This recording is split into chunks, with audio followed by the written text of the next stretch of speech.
La politique de lutte contre la corruption a permis à tort ou à raison de faire planer sur certains acteurs politiques une véritable épée de Damoclès de traquer sur leur gestion antérieure des affaires de l'État.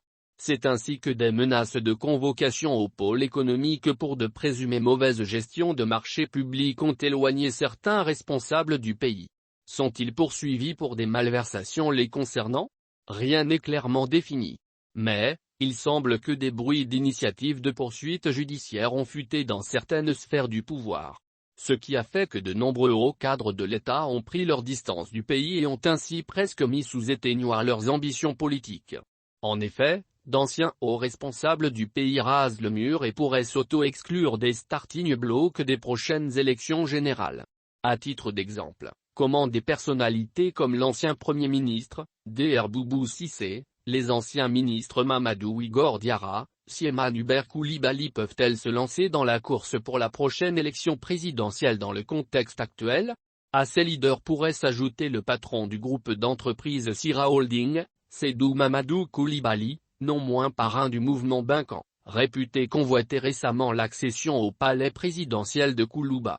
Pour ce qui concerne Dr Boubou Cissé, l'on rapporte que le dernier chef du gouvernement se serait établi au Niger, dont son épouse est originaire. Ceci, après les déboires qu'il a vécus dans l'affaire dite de la tentative de déstabilisation de la transition, qui a failli lui coûter une arrestation.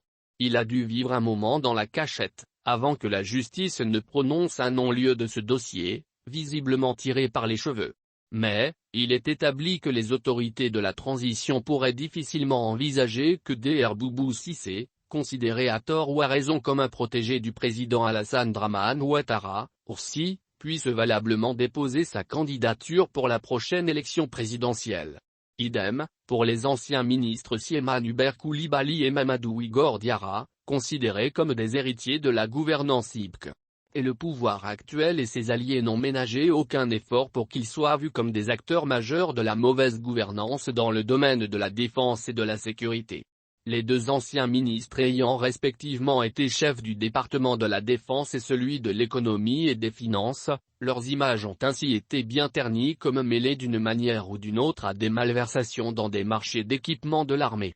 Des évocations qui plombent leur intégrité et les ont poussés à se mettre dans une forme de clandestinité. Leur situation est semblable à celle du milliardaire Seydou Mamadou Koulibaly qui, après une certaine agitation politique consistant à lancer un mouvement comme Binkan, a fini par ranger ses crampons.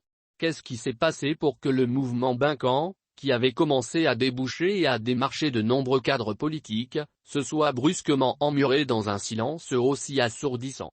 Certaines sources font état de menaces de poursuites judiciaires planant sur M.